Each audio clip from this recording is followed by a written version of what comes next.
예, 채팅창에 강휘석님 감사합니다. 고맙습니다. 이야, 여기 보니까 막 추미애, 전현희, 최민희, 남현희, 뭐, 이기영, 뭐 여전사들 화이팅 하셨고요. 장관님 기다리시느라고 진짜 많은 분들이 지금 목바지 기다려가지고 현기증 난다고.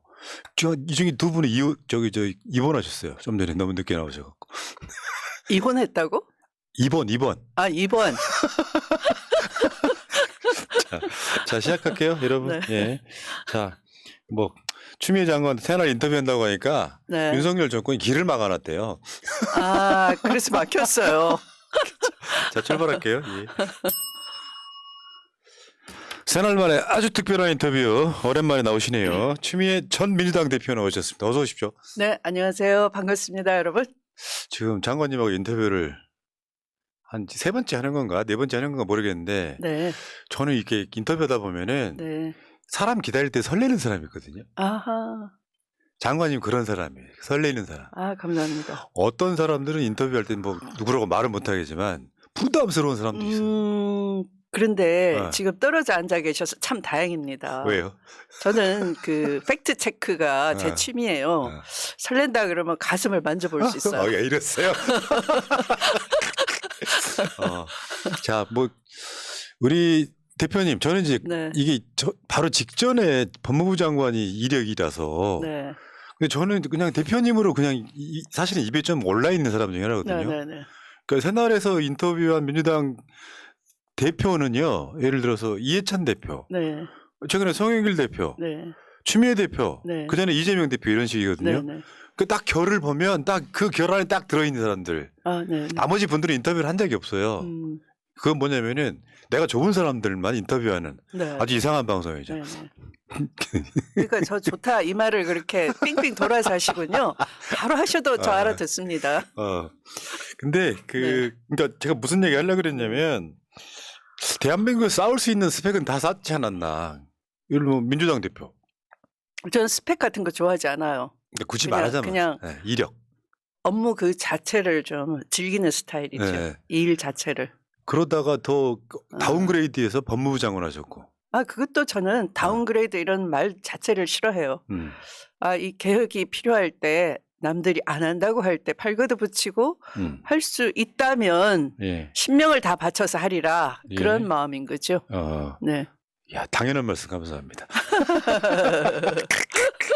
근데 이 전 민주당 대표, 전 법무부 장관 이력 하나에 네. 최근에 작가. 네. 보통 이제 정치인들은 네. 그 책을 내면요. 네. 보통 에세이 비슷한 걸 주로 많이 내잖아요. 네. 근데 소설을 내셨어요. 이 뒤통수 맞은 느낌? 아, 그래요? 추미애 작가라고 불러도 손색이 없는 거죠, 지금. 그렇게 불리면 영광이죠. 네. 네. 네.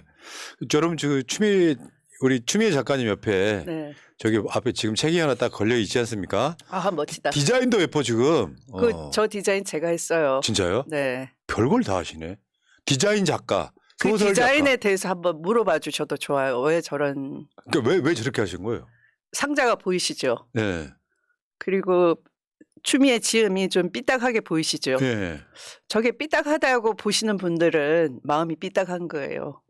저 상자에 나란히 글이 추미애 지음이 이렇게 돼 있거든요. 수평되거든. 네. 멋있다. 그냥 네. 이상하게 되게 멋있다. 네. 진짜 근데- 멋있어. 근데 그 프레임을 씌우니까 사람들이 진실은 모르고 저 컴컴한 데 갇혀 있는 거예요. 근데 제가 밖에 나오면 저렇게 하늘도 보이고 상자에 이렇게 다 색깔들이 다 있어요. 고유한 색깔. 노란색이 상징하는 평화도 보이고 오렌지색도 보이고 또 이 바다 같은 색깔도 보이고 그렇죠. 저런 그 세상의 빛 그 자체가 세상 그 자체가 온전하게 진리예요. 근데 우리는 진리를 못 본 채로 안에 컴컴하게 갇혀 있죠. 누구 때문에? 누구 때문에는 소설 내용 속에 다 나오죠. 그러니까요. 네. 그러니까 이게 허를 찔렀다 그럴까요? 네. 어떻게 소설 쓰는 거 쉽지 그리고 저 않거든요. 제목 안 물어보세요. 장하리가 뭔지. 여쭤보려고 했어요. 네. 왜 장하리냐고. 그런데 누가 지었죠? 추미애. 그러면 추미애 장하리 이렇게 되면 재밌죠. 그러니까, 예. 제가 막 칭찬받는 예. 기분이잖아요. 그럼 저 의도에 말려 드시는 거예요. 아, 내가 인터뷰 당하는 느낌? 뭐 예를 들면 좀 네, 붙이기 좋더라고요. 저게 네, 네. 앞으로 뭐 취미애가 화려하게 등장하리 뭐 이런 식으로 붙이기가 너무 그것도 제 많은 거. 의도에 말려 아, 진짜? 드시는 거고. 아. 네. 말려든 게 그다음에 아니라 잘 설득하신 거죠. 네, 네. 장아리 그런 의도를 갖고 있다고요. 네, 네, 네. 사실 솔직히 말씀드리면 죄송한 네. 말씀이지만 네. 이 책을 아직 못 읽었어요. 그러니까 네. 내용이 장아리가 저게 주인공 이름인가? 뭐 이런 식의 추측을 하게 되잖아요. 그 내일 비 오나요? 예. 비 안 오죠. 예.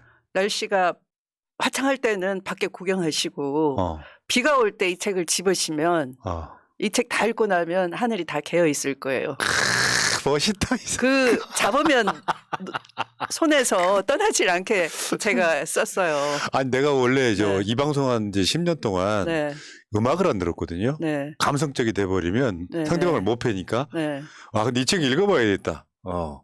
처음에 이게 감성 타치로 시작합니다. 네. 네, 그러니까 이게 도입부를 제가 이렇게 읽게 주변 보고 읽으라고 했더니 몰입감이 대단하다 그래요. 그래서 그러니까 처음에 되게 읽기 쉽게 이렇게 손에서 안 떨어지게끔 들어가게 돼 있어요. 야, 네, 그러니까 허를 찌른 건 맞아요. 네. 소설 내는 사람 처음 봤거든요. 네, 또 있었나요? 시집은 있어. 시집도 있고 에세이도 있고 뭐 네, 다 있는데 네. 또 뭐 문답집 이런 것도 있는데 요거는 소설책이라는 게 와, 내가 속으로 이게 처음 나왔다고 이야기 들었을 때 네. 야, 취미 대표답다 이런 생각을 했어요. 감사합니다. 답다. 왜냐면 아이디어가 많으신 분이고 네. 이 반짝이 이런 게 있어서 네, 네. 남들이 하는 것처럼 안 하겠다 이런 느낌이 좀 들었고요. 아, 감사합니다. 여기에 보면은 네. 그 용건석이라는 이름이 나와요. 용건석. 네, 이게 서울의 봄에도 왜 전두광 이렇게 하는 것처럼 전두광은 이제 그 조롱도 좀 있고 광자가 들어가는 이름이 다 멋지진 않잖아요, 그죠? 그렇죠. 네. 김광석은 빼고. 네.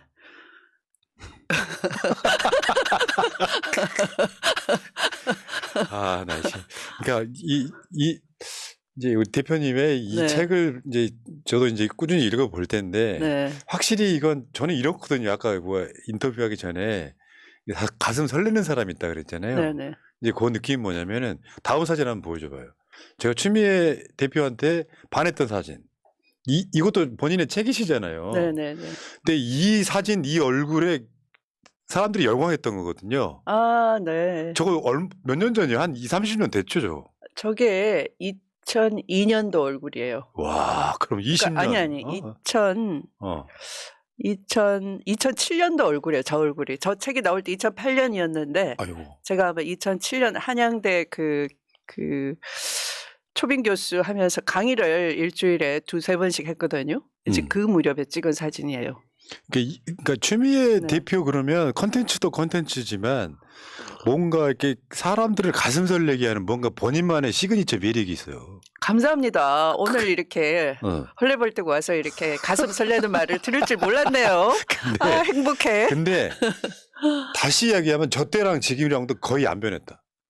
이건 좀 아부성 발언입니다. 아니요. 느낌이 여러분. 거의 비슷해. 많이 변했어요. 제가 봤을 땐 느낌이 비슷해. 아, 느낌이. 네.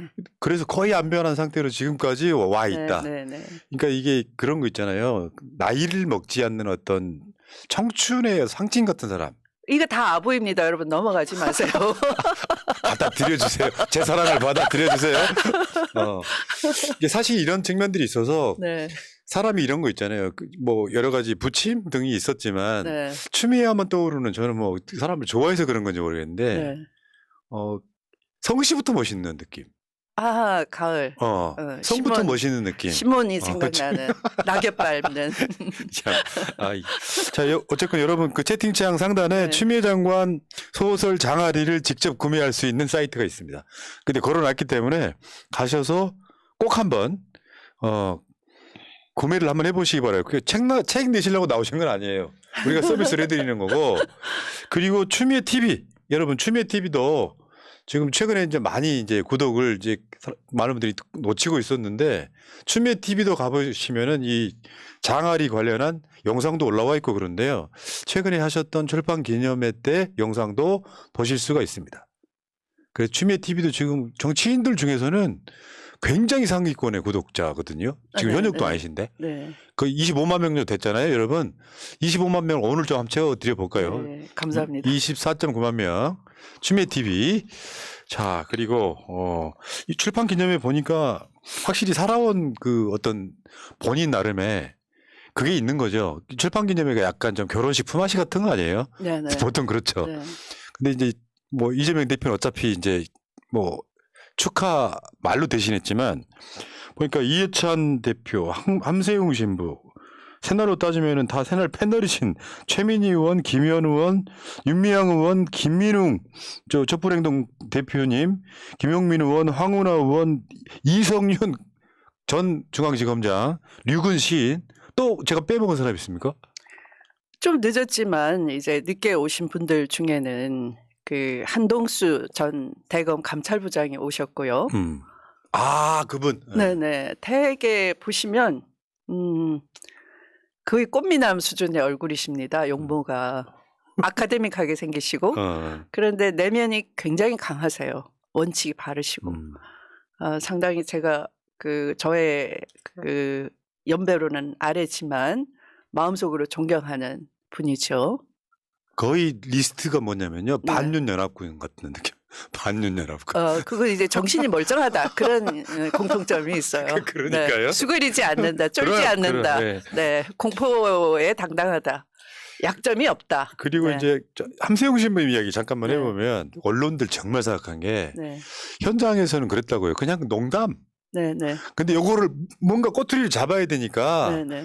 이제 뭐 남자들이 여자만 또 못하다 이 말을 또 꽈서 막 비판하고 이러는 거 보면 정말 역겹더라고요.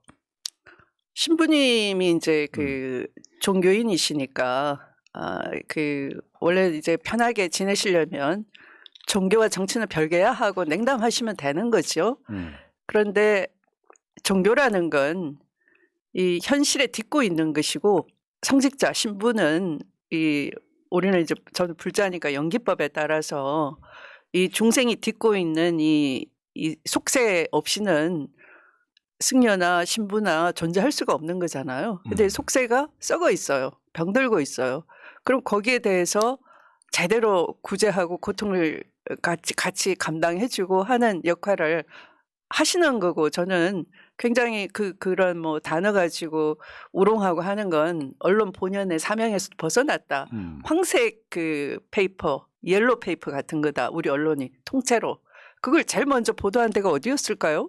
아마 조중동 아니었을까요? 그러니까. 네, 조중동이 오히려 우리 사회에 언론 기능을 다 망치고 있는 맞습니다. 네, 네. 황색지가 돼버렸어요. 최근에 저 뭐 최강욱 의원 등 해가지고 네. 논란의 재미를 보니까 네, 새날 방송을 뒤지더라고요. 그랬어요. 새날 방송을 뒤져가지고 뭐 민영배 의원이나 이런 분들 나오면 네, 네. 거기다가 계속 좀 말이 세게 나간 건 다 막말이래. 언론이 그런 놀이 하고 있는. 네, 네. 어쨌건 저는 공감했고요. 네. 함세웅 신부님 공감했고 네. 그다음에 이해찬 대표 같은 경우는 사실 이제 이분들은 민주당 역사에 가장 민주당의 르네상스를 끌어가신 분들이죠. 뭐냐면 이해찬 대표님과 저는 이게 선후배 사이이기도 하고요. 사실은 이 민주주의 동업자예요. 그렇죠. 민주주의 망가지면 가장 분노하고 그렇지. 우리 잘해봅시다 하고 언제든지 서로 의지하면서 그러니까 서로 이렇게 상의하고 지낼 수 있는 그런 관계예요. 그러니까 추미애 대표는 네, 이 정권 교체를 이뤄낸 최초의 여성 당대표도 있고 네, 최초로 완주한 민주당 당대표도 있고 네. 온갖 기네스 기록을 다 갖고 있고 이렇게 해서 잘 넘겨줬더니 저 이해찬 대표가 180석 만들었던 분. 네. 그 다음 이야기는 제가 이따가 할게요. 네. 방송에서. 그 다음에 눈이 좀 이렇게 눈길이 갔던 것은 이성윤 전 중앙지검장. 네, 네, 네, 그러니까 이게 이런 거죠. 네. 이성윤 중앙지검장 입장에서는 추미애 당시 법무부 장관을 사실은 지지했던 사람인 거잖아요. 그 방향성을 네, 네, 지지했던 네, 사람. 네. 그러니까 이런 분들이 좀 비겁하게 쏙 빠지고 추미애 장관 혼자 남겨놓으면 좀 그렇지만 네. 그때를 기억하는 전 중앙지검장이 북코스도 오는 거 저는 굉장히 감명 깊게 봤습니다. 네. 네. 추미애 장관이 잘했구나 이런 느낌. 네. 예. 그다음에 그렇게 핵심을 찔러 주셔서 그럼요. 감사합니다. 저는 장관님 마음속에 들어가 있습니다. 그다음에 사람도 많이 오셨고요. 그러니까 네. 뭐랄까요. 추미애를 기억하는 사람들은 저는 민주주의의 기반이 되는 거라고 생각을 해요. 자, 출판 기념회 성황을 했고요. 추미애 그 대표님의 저런 표정도 참 예뻐요 보면은. 아, 감사합니다. 막 머리가 막 흐트러졌네요. 제가 막말해도 돼요? 네. 나이를 어디로 드셨어요? 나이를 어디로 드신 거예요 지금? 그거 막말도 아닌데. 아니 얼굴이 철이 없어 너무. 좋아요, 좋아요.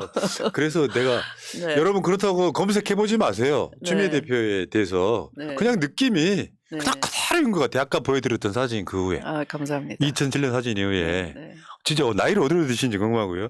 자 여기까지는 이제 가볍게 담소 나눠본 거라고 생각하시고 자 본격 질문 들어갈게요. 지금 결국에는 이렇게 봅니다. 시간 지나보면 보이는 것들 있잖아요. 민주당 180석 있을 때 민주당이 지금 다수석 달라고 막 노력은 하지만 아주 일각에서는 180석 갖고 뭐 있냐? 결국 다른 말로 왜 개혁 못했냐 이런 질문이거든요.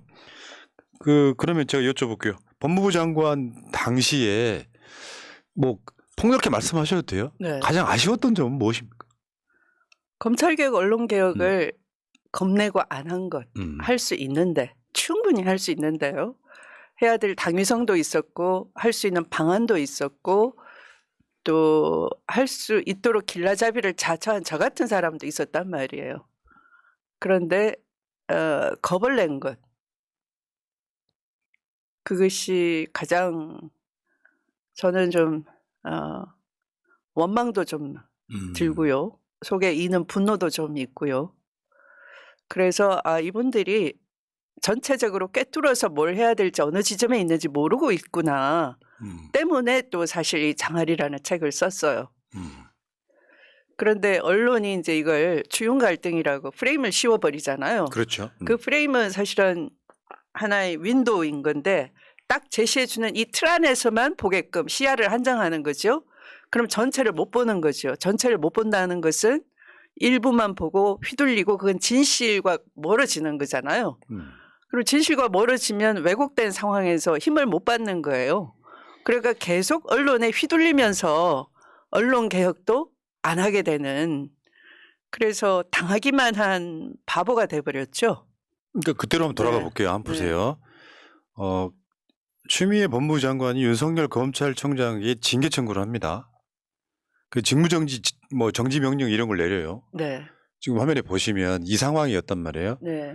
그리고 윤석열 징계 청구 6가지 이유라고 하는 걸 또 네, 발표를 해요. 네.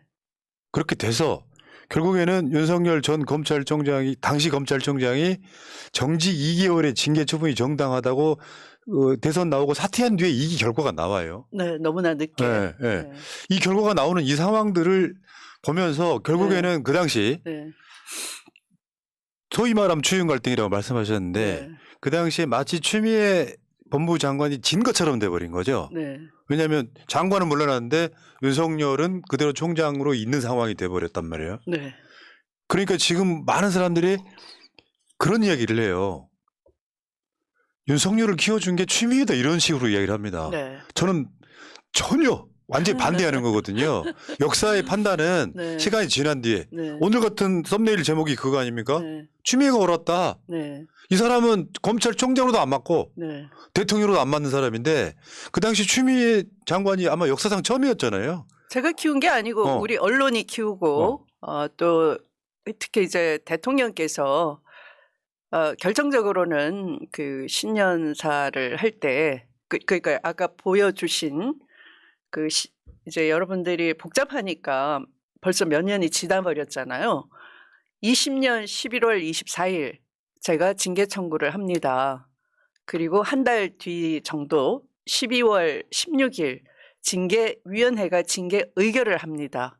그리고 같은 날 대통령께서 제가 보고를 드리니까 징계 의결서에 서명을 하심으로써 인사권자로서 징계를 집행을 하세요. 그 의결된 사항을 집행을 하시는 분이 대통령이세요. 그런데 그 한 달 뒤에 새해가 됐어요. 그러니까 21년 해가 바뀌어서 21년 11월 18일 신년사를 발표를 하셨는데 그날 이제 기자회견을 할 때 주요 주제가 기자들 질문이 이제 이런 거였어요. 그 윤석열 총장에 대해서 어떻게 생각하시느냐 하니까 대통령께서 문재인 정부의 검찰총장입니다. 그러니까 내가 임명한 검찰총장입니다. 정치를 나는 안 하리라고 믿습니다. 이렇게 이제 재신임 발언을 하시는 거죠. 그러니까 한 달 전에 징계 의결 집행을 하신 분으로서 그 징계 의결 내용은 몽땅 다 윤석열 그 검찰총장이 고위공직자로서는 부적격하다라는 내용이었어요. 본부장 비리가 다니까. 그러니까 본인, 부인, 장모의 비리가 있는데 검찰총장이 수사를 가로막고 있거나 방해를 하고 있다라는 내용이 대부분이에요. 예. 그런데 그 내용은 상관없이 그냥 신임을 하고 있다 해버리니까 아이고. 대다수 모르는 사람들은 장관이 무리하게 자기 정치하려고 총장을 몰아붙였다 이렇게 오해를 하게 방치돼 버리는 거죠. 그렇게 그것이 가장 결정적이었다, 결정적인 패착이었다 이렇게 보는 거죠. 그러니까 네. 저는 그러면 이제 언론이 키우고 대통령께서 거기에 그 면죄부를 부여해주고 그렇게 된 거죠. 그러니까 저는 역사를 네. 볼 때 결과론 보는 네. 걸 별로 안 좋아해요. 네. 결과만 놓고. 네. 사실은 윤석열 대통령이 된 게 결과가 아니거든요. 네. 그러니까 그때 당시에 역사에는 교훈이 있어야 되고 반면 교사가 있어야 되고 그러면 윤석열을 징계했던 이유가 막상 대통령이 돼 보니까 사실은 더 정확하게 드러나는 측면이 있거든요. 네. 그러면 그 당시에 추미애 장관한테 비판의 화살을 쐈던 사람들이나 언론은 반성을 해야 되는 거거든요. 결국은 이 상황까지 온 건데 자, 근데 저는 이게 가정이라는 건 없지만 당시 추미애 장관을 법무부 장관의 그 자리에 두었더라 하면 어땠을까? 이런 일이 안 생기죠. 아, 네. 왜냐하면 제가 누누이 강조를 했어요. 그러니까 국회에 나와서도 검찰개혁 완수하고 나는 물러나겠다. 그리고 그 당시 서울시장 자리가 비어 있어서 저에게 이 당이나 또는 그 당시 야당 반대당에서 제가 서울시장으로 나갈 거다. 장관 그만두고 그런 그 찝적임이 있었어요. 근데 제가 그걸 명쾌하게 끊어냈거든요. 윤석열 검찰총장 나가고 그 다음 날이 내가 그만두는 날입니다. 그것은 곧 검찰총장 스스로가 검찰개혁을 맡고 있는 장 본인이기 때문에 그 검찰개혁 완수라는 건 검찰총장을 그만두게 하는 것이고 그로서 그 사명을 다 하고 그 다음 날 내가 나가겠다. 이렇게 청와대에도 그 대통령과 바로 통할 수 있는 분을 통해서 그렇게 저의 뜻을 전달해 놓고 또 전달이 안 됐을까 봐 걱정이 돼서 국회에서 아예 공개적으로 그런 질문이 들어왔을 때 제가 그렇게 답변을 해요. 저는 정치적인 욕망을 다 포기하고 이 자리에 와 있다. 이렇게 다 공언을 했었어요. 그랬죠. 네. 저희도 기억해요. 네네. 뭐냐면 네. 굳이 추미애 장관이 거기 갈 이유가 없었고 네. 조금 더 그 당시 상황을 설명드리자면 조국 장관을 물어뜯고 사기가 이만큼 올라 있는데 사실은 추미애밖에 없었다도 있거든요. 그 자리에 갈 사람이 추미애밖에 없었던 거예요. 아까도 말씀드렸지만 저는 어떤 그 보직의 높낮이 그거에 저의 명예를 걸진 않아요. 저는 일 자체가 멋있잖아요. 70년 켜켜이 누적된 그 검찰을 한번 혁파하고 개혁해 놓는다. 그것으로 인해서 나라가 새로 출발할 수 있다. 그 일을 제가 했다 그러면 얼마나 그게 정치하는 사람으로서 뿌듯한 겁니까? 그걸 제가 하고 싶어 했던 거죠. 그런데 못하게 돼버린 거죠. 근데 이제 역사는 끝난 게 아니니까요. 네네. 제가 봤을 때는 그건 추미애 대표께서 네. 나중에 다시 돌려봤습니다. 말하자면 그 당시에 검찰은 가을 덕사 같은 거고 네. 이제 땅꾼이 네. 독 잔뜩 온 독사 한 마리, 대장 독사 한 마리를 잡았는데 갑자기 너 땅콩 그만둬. 뭐 이거는 좀 비슷한 맥락인 것 같고요. 근데 결국에는 최근에 윤석열을 보면 막 이건 징계의 문제가 아니구나 이제는. 네. 저는 제가 이런 생각을 해봤어요. 이거는 이제 형사처벌의 문제까지 간다. 그렇죠. 네. 그래서 12월 19일이면 얼마 안 남았죠. 이제 제가 그 수사 지휘를 했고 그다음에 징계 청구를 했고 그 내용 가지고 권한. 1심에서 윤석열이 패소를 했잖아요. 항소를 해가지고 한동훈 법무부 장관이 피고가 됐으니까 원고 피고가 이해관계가 일치되니까 이 재판이라는 게 그 국민들께서는 진실 여부에 따라서 재판 결과가 나눠진다라고 생각하는데 진실 여부에 달린 게 아니에요. 기록 재판이에요. 기록을 윤석열 대통령 유리하게 꾸며버리면 그 기록에 따라서 결론이 나오기 때문에 원피고 이해관계가 똑같기 때문에 기록이 엉망으로 돼 있을 거다. 저는 그렇게 짐작을 하는 거죠. 1심만 갖고도요. 네. 윤석열의 대선 출마의 명분이 정통성이 사라진 상황인 네. 거고. 네. 그러니까 사실 이런 측면이 있죠. 이제 그 사진 하나 보여줘봐요. 저게 무슨 내용이냐면 이낙연 총리 때 당시 민주당 대표 추미애 대표랑 같이 한 언론에 잡힌 모습이거든요. 저는 이제 이런 측면이 좀 달리 보면 개혁의 수레바퀴가 이렇게 같이 가야 되는데 네. 뭔가 바퀴의 크기가 너무 다른 느낌? 네. 그러니까 이쪽 바퀴, 개혁의 바퀴는 뒤 한쪽으로 앞으로 가고 있는데 네. 반개혁의 바퀴는 뒤로 가고 있는 느낌? 가려고 하고. 그러니까 제자리 계속 돌아가는 거잖아요. 네. 잘 보셨어요. 네. 그리고 나서 네. 그 다음 거 한번 보여줘봐요. 이게 뭐냐면은 재보선 때 네. 언론 조중동의 프레임이 놀아난 거죠. 뭐냐면 그렇죠. 추미애 장관이 그 자리에 있으면 안 된다라는 취지로 이제 당에서 끌어내리고 요거를 청와대가 그대로 받았고 이 상황인 거잖아요. 네. 네. 만약에 또 역사의 가정은 없습니다만 조국 장관 관련한 그 어마어마한 사건이 있은 이후에 벌어진 총선에서도 민주당이 대승을 하잖아요. 그러니까 재보선을 왜 그렇게 겁을 냈을까? 재보선 논리가 이거예요. 정무적 그 판단을 한다는 이른바 전략가들이 있어요. 당에도 있고 청와대에도 있었고 이분들이 검찰 이슈가 전면에 등장하면 안 된다.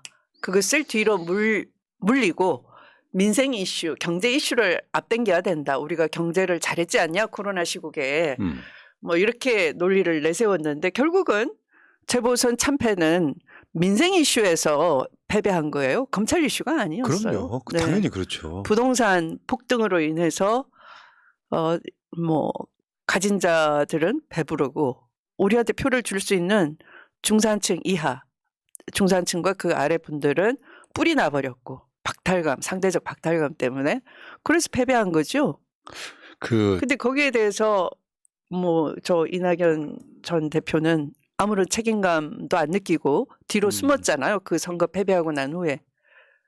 그 자기 대표 때는 선거도 패배하고 엉망으로 해놓고 지금 그렇죠. 이재명 대표 보고 저격을 하고 있잖아요. 맨날 나와가지고. 말이 됩니까? 아니 그 부분은 지금 우리도 새날방송에서 계속 때리고 있는 지점인데 대선 패배의 상당 부분의 책임을 갖고 있는데 난 모르겠고 이재명 내려와 이 느낌이에요 지금. 야 저렇게 욕심 부려도 되나. 사실 당대표 정도 지내면 당의 원로들이잖아요. 그럼 자기 정치적 욕심보다는 당 전체가 어떻게 하면 잘 될까 이 생각을 해야 되는데 그게 안 되고 있고요.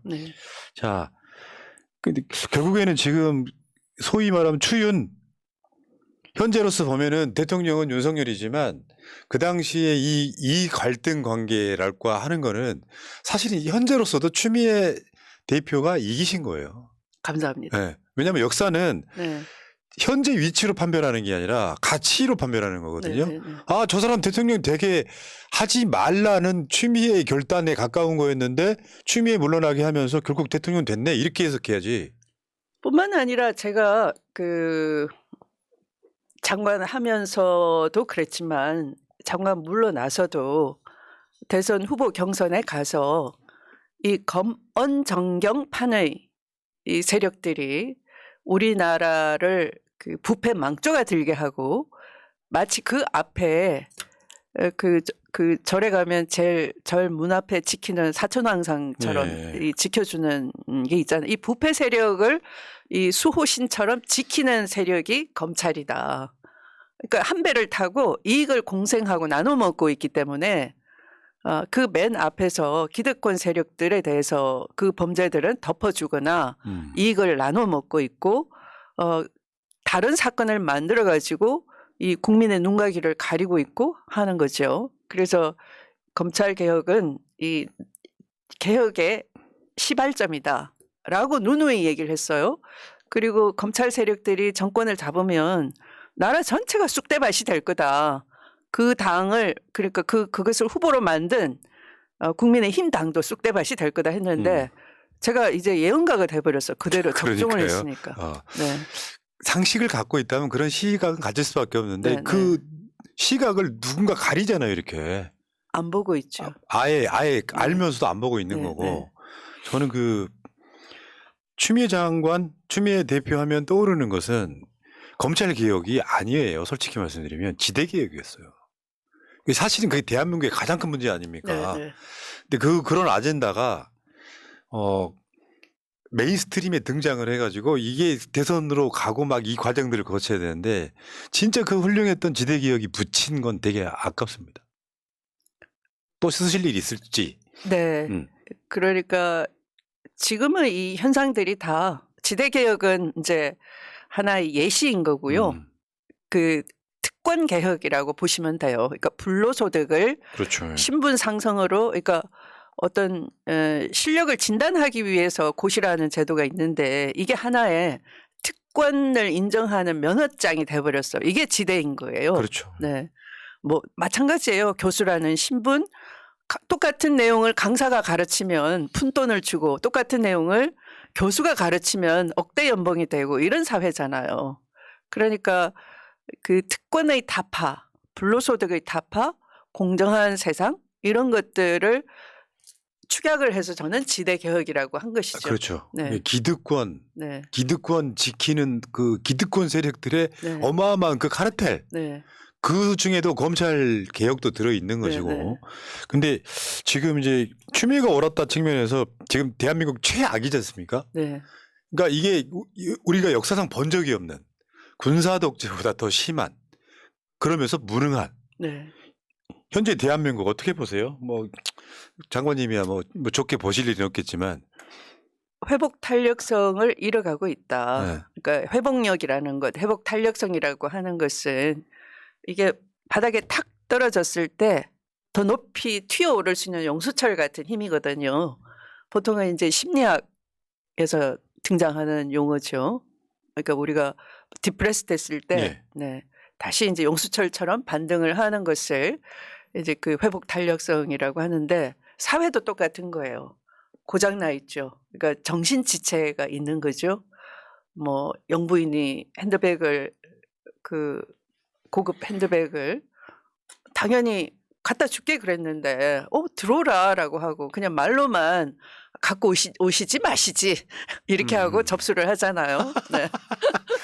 왜 자꾸 왜 자꾸 갖고 오세요? 갖고 오시지 마시지 가지고 오시지 또 그러잖아요. 그러니까 그런 것처럼 이게 완전히 부패해 있고 고장나 있는 이 사회에 대해서 그 주변도 물들어가는 거예요. 똑같이. 맞죠. 그렇게 뇌물을 상납하고 신분 상승을 했으면 그거 본전 생각이 나서 또 아래 사람을 그렇지. 착취를 하는 거예요. 그러니까 이게 정치와 경제가 억압과 착취의 구조가 점점 돼가는 야만의 사회, 더 이상 내려가 추락해서는 안 되고 이걸 회복시켜야 되는 건데 걱정되는 건 이 너무 바닥을 치면은 나중에 그 회복력이 없어지는 거죠.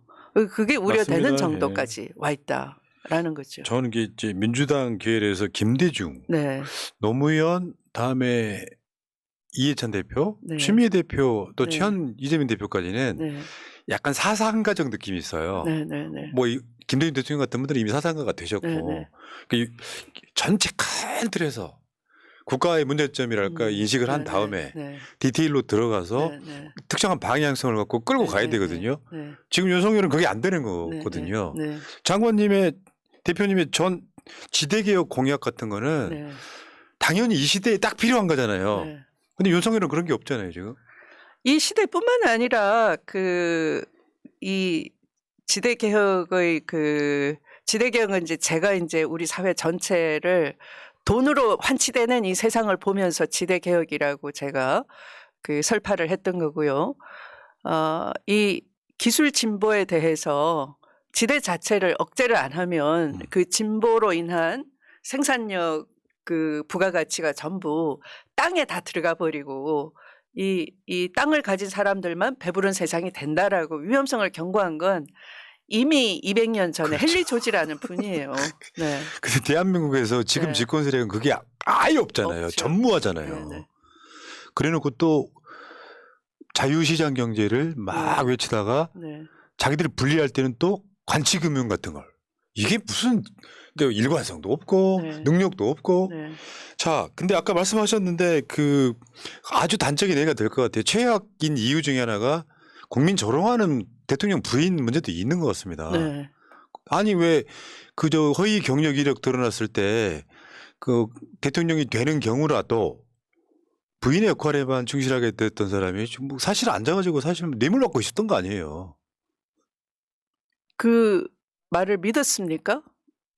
믿지는 않았지만 이 정도일 줄 몰랐지. 아니 저 내조만 하겠다, 나서지 않겠다 하는 기자회견 저는 안 믿었어요. 아, 연기를 대단히 잘하시구나. 그랬겠죠. 그렇게 생각했어요. 근데 네. 실제로 앉아가지고 뇌물 받는 장면을 보면 네. 대통령 역할도 하는 듯하고 네. 그러면서 이런 거 행위에 대한 전혀 거리낌이 없고 보통 우리 같으면 그렇게 못하잖아요. 민망해서 뭔 소리가 나올지 모르는데 돈을 어떻게 받아요? 저는 저게 이거 가지고 뭘 그래 쪼잔하게 이런 생각하고 있을 것 같은데요. 지금 현재도. 뭐 이 정도 갖고. 네네.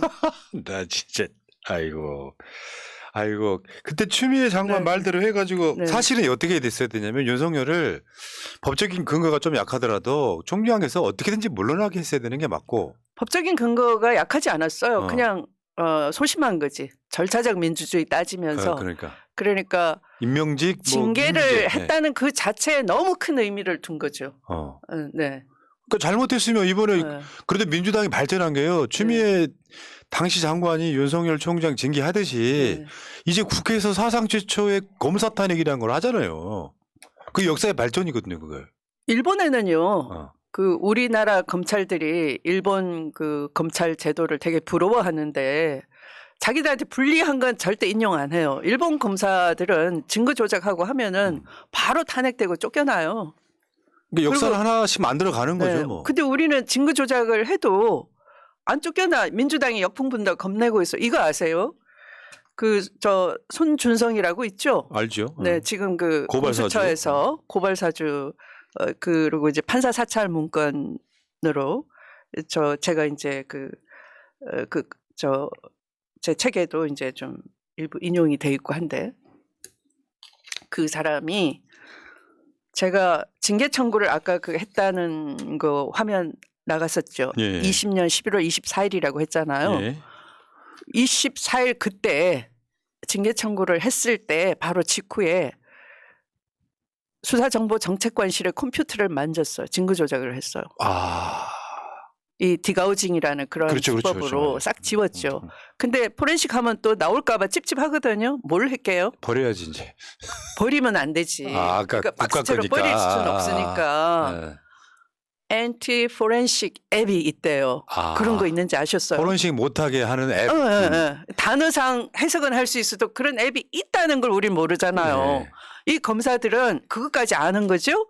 그래서 거기 25일 날 그 컴퓨터에다가 포렌식이 못 되게끔 안 되게끔 안티 포렌식 앱을 깔았어요. 기억나요. 이제 기억나요. 네. 하도 많은 일들이 있어가지고. 근데 제가 26일 날 그 다음 날 수사 의뢰를 해요. 판사 사찰을 한 것은 직권 남용이니 이 수사를 해주세요라고 대검 감찰부에다가 수사 의뢰를 했어요. 감찰부가 영장을 받아서 들어갔더니 없는 거죠. 다 지웠으니까. 거기다가 포렌식 앱까지 깔았으니까 그 후에 알 수도 없는 거예요.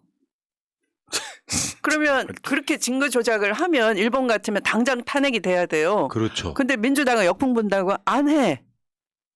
탄핵 명단에 빠졌어요. 야. 그거는 이제 손준성이 아니고 그 손준성 밑에 있는 검사가 했거든요. 그럼 탄핵 명단에 올렸어야 되는 거죠. 그러네. 네. 어쨌건 간에 그래도 한 발짝 나갔다. 추미애 장관이 아니 그날 한 발짝 나갔다고 박수 받았는데 어이가 없는 것은 윤석열 탄핵하기 싫은가 봐요. 그 저 헌법재판소장에 대해서 다 그 동의를 해줬더라고요. 아, 그러네 또. 네. 아, 진짜. 마음을 모르겠어요. 네. 민주당 마음을. 그러니까 사실 그런 거죠. 네. 결과를 모르겠으니까 네. 늘상 마음이 불안하고 조심조심하고 무슨 사건을 치거나 네. 뭔가 확 뒤집을 생각은 못하고 네. 조마조마한 거예요, 그냥. 아니 그리고 지금 뭐 그 누구예요? 저 헌법재판소장도 무사 통과됐지만 대법원장도 그 조희대 인사청문회 보니까 그냥 얌전한 뭐라고 해야 되나 비유를 잘해야 되겠는데 또 뭐라고 할라? 너무 얌전하게 질문을 하시던데 공손하게 그런데 언론은 비판을 안 하는데 이 지금 SNS에 보면 비판이 많잖아요. 그렇죠. 그 연예기획사 대표가 14세 연습생을 맞다. 그 재판. 그 판결. 임신을 시켰는데 그걸 무죄했다 이렇게 비판을 받잖아요. 심각한 거죠. 그러니까. 네. 근데 뭐 다 어떻게 어느 날 갑자기 바꾸는 건 이렇게 힘든 거라는 생각이 들었고요. 제가 저번에 제가 그 촛불행동 운영위원이거든요. 네. 갑자기 역대급 대어가 하나 무대에 올라온 거예요. 아 그래요? 그때 기억하실지 모르겠지만 그것도 한 번만 나가신 게 아니라 윤석열 탄핵을 외치는 집회에 무대에 올라가셔서 네. 어떤 경우는 섭외가 아닌데 자발적으로 오셨다는 얘기까지 들었거든요. 나 가서 말 좀 해야 되겠다. 아니. 그 무대가 너무 네. 그 빈약하면 걱정이 돼. 그러니까 힘 빠지면 안 되잖아요. 오신 분들은 매주 오신 분들은 되게 미안스럽죠. 우리 보고 또 촛불 들라고 하는 회의감, 좌절감도 있을 만한데 그걸 이겨내고 오시는 거니까 그분들의 인내심과 그 넉넉함에 대해서 무한 존경과 감사를 드리고 싶은데 그 무대에 웬만한 분들이 그분들한테 이렇게 기운을 북돋아 줄 수 있으면 괜찮은데요.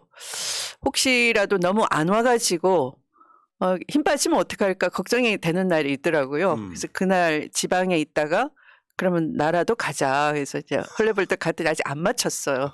그래서 제일 마지막에 무대에 올라갔어요. 예. 그때 연설했던 거 여러분들 아마 따로 네. 새날에 연설 장면만 올라와 있거든요. 감사합니다. 이 윤석열을 탄핵해야 합니다. 이렇게 사실 네. 저 워딩을 쓰셨어요. 네. 근데 사실은 이게 네. 대통령의 자격이 없는 사람이 있고 대통령 탄핵이라고 하는 건 불법도 아니고 그런 상황에서 전 민주당 대표가 네. 윤석열 탄핵해야 합니다. 이 부분은 실제로 지금 1년 넘게 촛불 나가고 있는 우리 시민들한테는 굉장히 큰 힘이 됐거든요. 감사합니다. 우리가 한 말이 네. 틀리지가 않구나. 네. 전 그럼요. 민주당 대표, 네. 전 법무부 장관도 여기에 그럼요. 대해서 똑같이 생각을 하는구나. 그때 하셨던 말씀 요약해서 한번 말씀해 주세요. 왜 탄핵해야 되는지. 저 때 이제 보통 탄핵하자 그러면 아직 무르익지 않았다. 뭐 가지고 법적으로 돼? 이렇게 아는 척하는 분들이 많았어요. 그런데 탄핵 이론에 이런 게 있어요. 탄핵은 형법상의 유죄, 무죄 이걸 따지는 게 아니다. 행상 책임이다. 그 이야기 행상 책임이라는 네네. 말을 제가 방송에서 정말 많이 쓰고 있어요. 그러니까 헌법을 수호할 수 있는 자세가 돼 있는지 태도를 묻는. 네. 그 태도라는 건 책임감 이런 거잖아요. 강한 윤리의식, 책임감 이런 거잖아요. 그런데 최근에 1년의 사태, 고속도로를 구부려서 장모 집 앞에 지나가게 한다든지 이런 것들은 그런 헌법을 수호할 책무도 엿볼 수가 없고 또 직권을 남용하는 거고 이해충돌 여지도 있는 것이고 하잖아요. 그런데 싹 닦아버리잖아요. 네.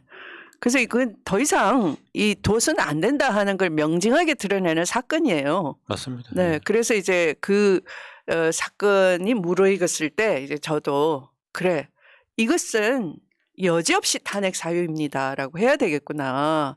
물론 여러 가지 10몇 개월째 거의 2년 가까이 단군 이래 연속 무역 적자를 보고 있고 나라 경제가 폭망하고 있고 외교를 다 망치고 있고 또 남의 나라 전쟁에 끼어들어서 무기를 지원하고 이런 심각한 외교 파탄 또 역사 파탄도 있지만 그 무엇보다 딱 떨어지게 이것은 탄핵 사유에 해당하는 것이 양평 고속국도를 가지고 남용한 것이다라는 맞습니다. 거예요. 그래서 그날 그렇게 말씀을 드렸더니 많은 분들이 환호를 하셨고 또 그 무렵에 우리 그 최수근 상병 네. 일병 사망 사건에 있어서 그 임 사단장에 대해서 이제 박정근 대령인가요? 예. 박정훈. 박정훈 대령. 박정훈 대령이 그 수사 단장으로서 수사를 제대로 하고자 했는데 그걸 대통령실이 개입한 흔적이 있는 거잖아요. 그렇죠. 네. 또 대통령실이라고 제가 표현을 하지만 사실은 그건 대통령이 그렇죠. 아니면 이해가 안 되는 거잖아요. 그 정황들이 이미 네, 나와 네, 있죠. 네, 네.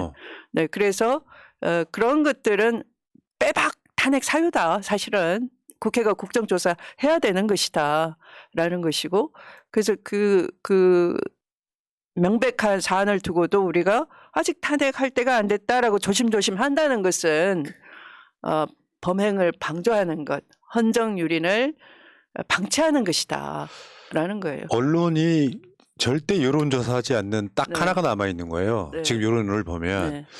대통령 탄핵에 찬성하십니까라고 물어도 60% 가까이 나올 겁니다. 그렇습니다. 지금 현실이 그렇습니다. 그렇다고요. 네, 네. 그러니까 정치권이 네. 너무 늦게 가는 측면이 네, 있고 네, 어쨌건 네.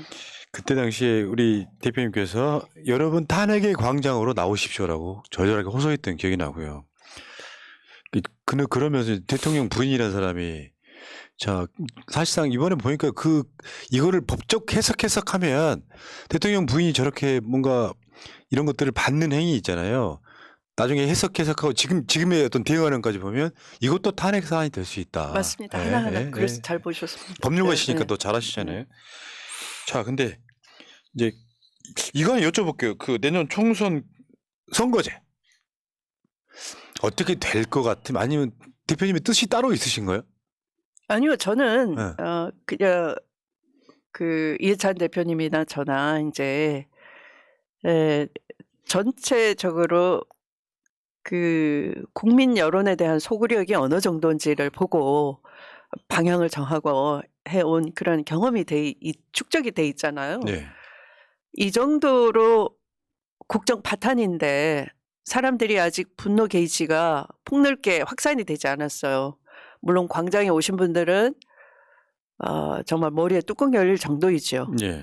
그런데 이걸 언론이 프레임을 씌워놔가지고 진영 대결로 만들어놨기 때문에 특히 알고리즘 시대에 이 뉴스가 내 선호하는 뉴스만 보게 돼 있어서 이 진영 간의 의사소통이 안 되고 있어요. 대표적인 사람이 윤석열이죠. 네, 진짜 보고 싶고 뭐 하는 거. 네, 그렇다면은 이런 현재의 언론 지형, 그 다음에 진실 전달력이 없는 상황에서 우리가 옳다라는 것만 가지고 돌파력이 있겠느냐, 라고 이제 생각을 하면은 3분할 구도에서 항상 우리가 안타깝게 지거나 이기거나 했단 말이에요. 그러면 이번 선거뿐만 아니라 이번 국회의원 선거뿐만 아니라 이 다음 대선을 위해서도 반윤 세력들, 이대로는 민주주의 파괴가 너무 심각해서 눈뜨고 볼 수가 없다를 같이 연대해서 엮을 수 있는 세력들이 모여야 되는 거예요. 그러면 그 무대를 넓게 깔아야 되는데 그 중간에 이제 안타깝게 이 선거구제 논의가 있는 거잖아요. 그렇죠. 네. 그러면 이걸 민주당이 한 석이라도 더 얻겠다 그 시각보다는 이 민주주의 회복을 위한 세력들을 폭넓게 아우를 수 있는 판을 좀 깔아야 되지 않을까. 선거구 제도도 그렇게 봐야 되지 않을까. 네. 장관님 생각은 알겠어요. 네. 근데 사실 그게 어떻게 보면 정상적인 거죠. 네. 네. 그러니까 이게 어느 쪽에 방점을 찍느냐인데 네. 저 같은 경우도 그래요. 국민의힘을 의석을 최소화시키는 목적 네.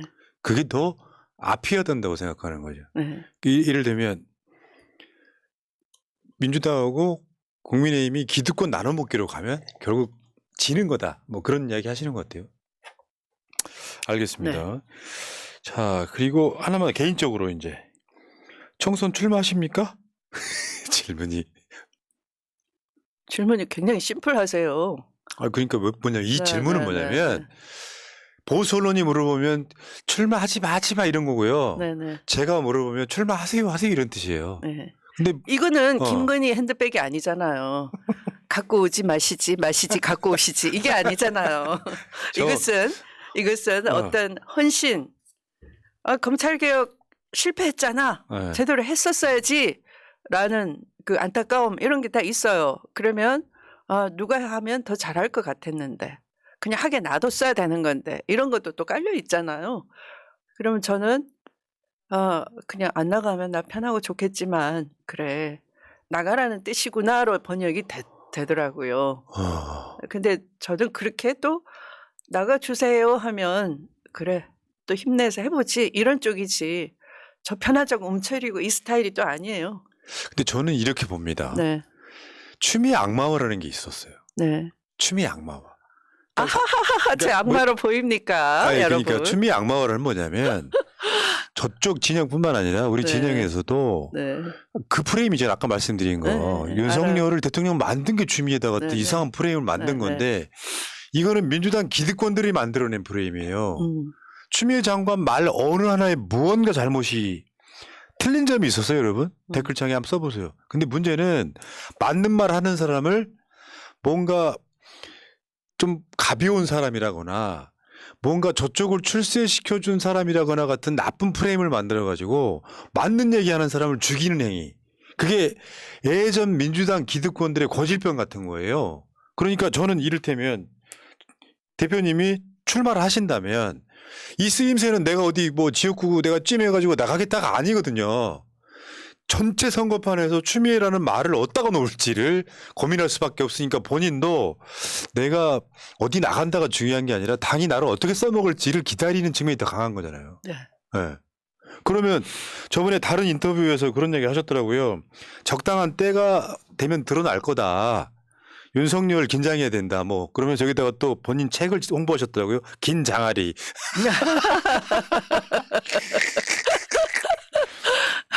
전 분명히 나가실 거라고 보고요. 네. 이를테면 문재인 정부가 잘한 점도 많고 네. 못한 점이 있다고 하면 180석으로 그 당시 민주당이 개혁을 못했다고 하는 것처럼 근데 이게 3일체가 맞아야 되더라고요.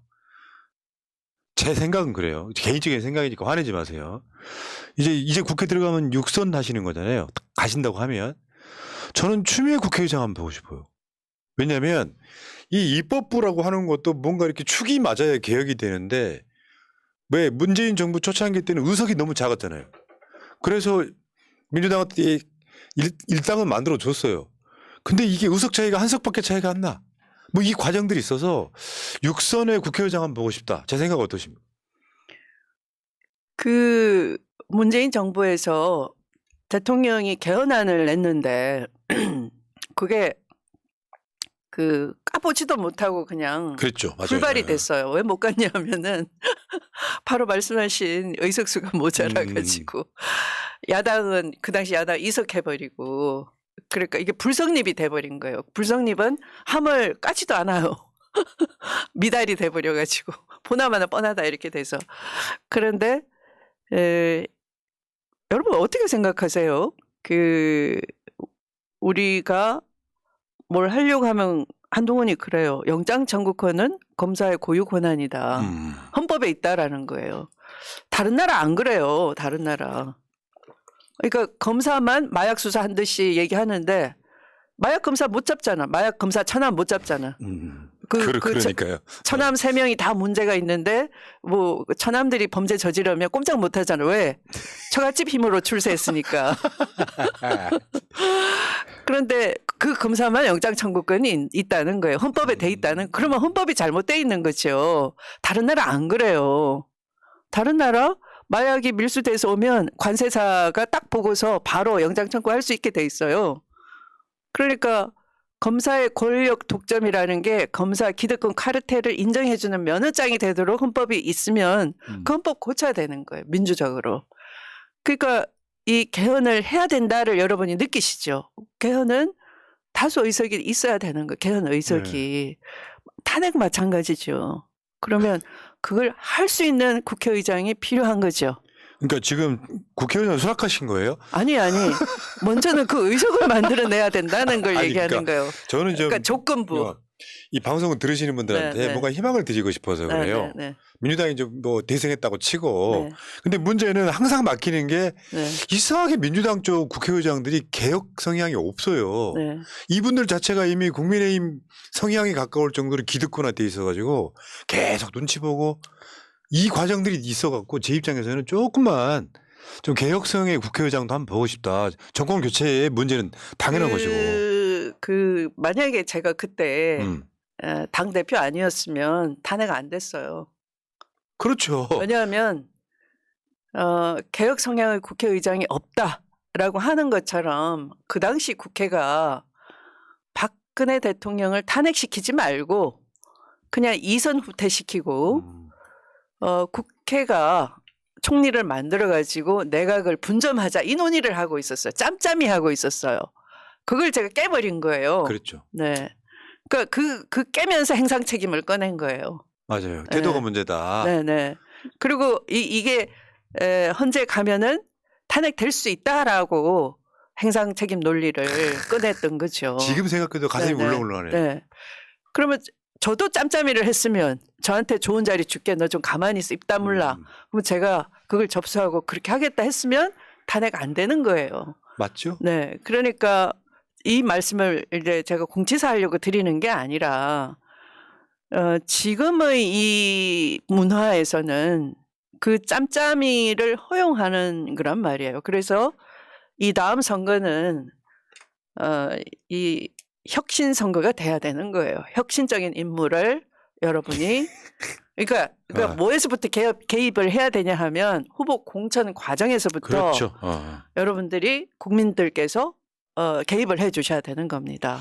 야. 우리를 위해서 헌법을 바꿔야 되구나.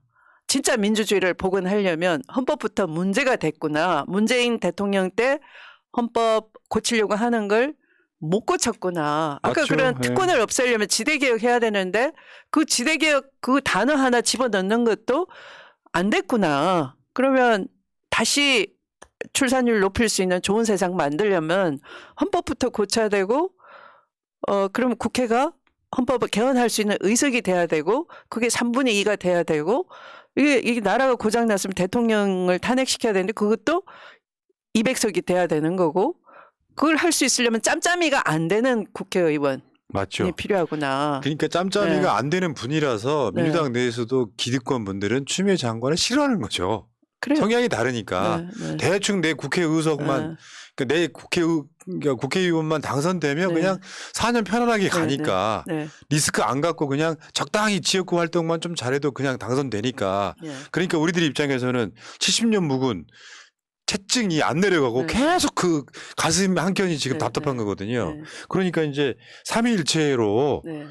입법부도 개혁을 해야 되는데 입법부 개혁은 그러니까 구성원이 혁신적이어야 돼요. 그러니까 혁신 후보를 공천해야 되는 이재명 대표의 책임이 있는 거고 다시 말씀드릴게요. 뭐 그 임종석 비서실장이 나와가지고 뭐 손잡아야 되고 혁신과 상식과 뭐 원칙과 상식, 원칙과 상식, 반원칙과 반상식 같은데 네, 그분들을 반기업화라고 부릅니다. 우리는. 그분들을 뭐 맨 앞에 세워야 된다, 뭐 이낙연 총리하고 손잡아야 된다, 뭐 계속 떠드는데 그런 비빔밥 통합이 필요한 게 아니에요. 그 통합은 이미 180석 줬는데 안 됐잖아요. 맞습니다. 네, 그게 필요한 게 아니라 뭘 바꿔보겠다고 하는 혁신 연대가 필요한 거예요. 혁신 의지가 있는 사람들끼리의 광범위한 폭넓은 연대가 필요한 거예요. 그 바람이 경선에서도 불고 네. 총선에서도 불어야죠. 네, 네. 그럼 우리 대한민국 네. 바뀌는 거지. 네. 네. 알겠습니다. 네.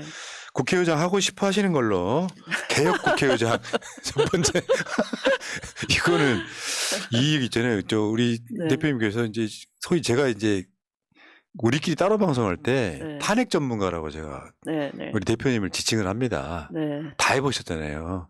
그러네요. 근데 이게 지금 민주당이 이제 다수 의석을 하거나 네. 저는 이제 개인적으로 생각해 민주당이 뭐 이런 표현이 설레발이라고는 하는데 네. 가정상 민주당이 180석만 해도 사실상 탄핵이에요. 지금 이렇게 나를 세워놨기 때문에 저 사람 좀 더 잘하게 도와주자는 안 될 거고 국민들 입장에서 네. 국민의힘 부류나 뭐 다른 범진보자 사람들까지 윤석열 탄핵해라는 열망이 막 불어댈 거니까 문제는 거기에는 민주당이 개혁 공천해야 된다. 그러면 이제 딱 누군가가 국회의장 딱 가서 일살 처리를 할 수 있죠. 네. 예. 가슴이 설레네요. 저도 역시 설렙니다. 장관님은 우리 네. 대표님은 네. 오기 전부터 설레다가 끝날 때쯤도 설레 지금. 자, 말씀 듣고 보니까 이런 거 네, 있죠. 네. 제가 갖고 있는 생각이 나 혼자만의 생각일까 네. 생각하다가 저랑은 생각이 똑같은 걸 더군다나 추미애 대표 같은 분들이 그런 이야기를 해줄 때 네. 아 맞아 내 생각이 네, 틀리지 네. 않았구나 감사합니다. 그런 인터뷰였습니다. 저도 그러네요. 네. 힐링되나요? 네. 여러분 추미애 대표를 벌써 잊어버리진 않으셨죠? 지금 뭐 현직 뭐 하시는 게 없으니까. 네. 근데 그때 그 기억들을 지금 다시 소환해야 된다고 생각해요. 네. 네. 추미애라는 이름으로 여러분 다시 한번 기억하시겠지만 대선 경선 때 추미애 후보가 없었다면 대선 경선 어떻게 갔을까요? 그 생각을 한번 하셔야 됩니다. 그러니까 이 반개혁에 대해서 본인 스스로가 악역자초하면서 계속해서 사실은 이재명 후보가 대선 후보가 되게끔 결과론적으로는 도와주신 측면도 분명히 있는 거고 추미애한테 내가 지고 있다 해서 물러나신 민주당의 굉장히 전직 당대표도 계셨잖아요. 그러니까 저는 제가 봤을 때 추미애 대표는 개혁에 어떻게 보면 가장 앞에서 이렇게 추미애 깃발 세우고 끌어가시는 그런 분이 아니신가. 컴백을 환영합니다. 감사합니다. 네. 마지막으로 요 카메라 보시면서 네, 네. 우리 새날 가족들께 인사 한번 주십시오. 네. 어느덧 달력의 마지막 장을 쳐다보고 있더라고요. 언제 이 세월이 갈까 좌절한 분들한테 우리가 뭔가 희망을 드려야 되는데 정말 여전히 가슴이 꽉 막혀 계시죠. 저도 이 장할이라는 소설을 쓰면서 저 자신을 그 치유받는 느낌을 많이 가졌어요. 제 책을 좀 읽어보시면 아 우리가 위치가 어딘가 뭘 해야 될까 그런 그 생각에 많은 도움을 드릴 수 있지 않을까 또 치유의 시간도 가지실 수 있지 않을까 이렇게 생각하는데요. 특히 오늘 푸나님께서 처음에 시작할 때 제 책에 많은 그 흥미와 관심을 높여주시고 또 오늘 마지막 설렌다 말씀을 하셨는데 새해에는 설레임 가득한 그런 해로 우리 다 함께 민주주의를 복원하는 데 손에 손잡고 나아갔으면 좋겠습니다. 감사합니다. 자, 댓글창에 올라왔던 거 메시지 네. 몇 개만 읽어드릴게요. 네. 강휘숙님 감사드리고요. 김영일님, 푸나성님 아따 오지겠어. 민주당 카리스마 지존 추다르크 장관님, 대표님, 의원님하고 데이트 재미나게 하소. 추미애 대표님 이쁘시고 허벅지게 멋져요. 화이팅 하셨고요. 감사합니다. 김영일님, 추미애 대표님 여기 뒤에 이경, 이흥정, 임세은 본인이 좋아하시는 자 정치인들 남녀의 후배 정치인들 잘 끌어주세요 하셨고요. 네네네. 향기님, 추미애 전 법무부 장관님 꼭 국회 입성하셔서 국회의장 되시기를 진심으로 부탁드립니다. 새날 푸나님도 화이팅입니다. 새날 화이팅입니다 하셨고요. 덕군오이님, 국회의장 추미애라고 하셨고요. 지금은 이제 분위기가 이렇게 가요. 러블리핀님, 너블리찌님 무조건 추미애 국회의장 가즈아 하셨습니다. 아닐 수도 있어. 목표가 국회의장 아닐 수도 있어요. 자, 오랜만에 만나뵌 추미애 장관, 추미애 대표 굉장히 반가웠다는 말씀드리고요. 또 필요하실 때 언제든지 SOS 네. 하시기 바라겠습니다. 감사합니다. 자, 오늘 인터뷰 마치겠습니다. 고맙습니다. 감사합니다.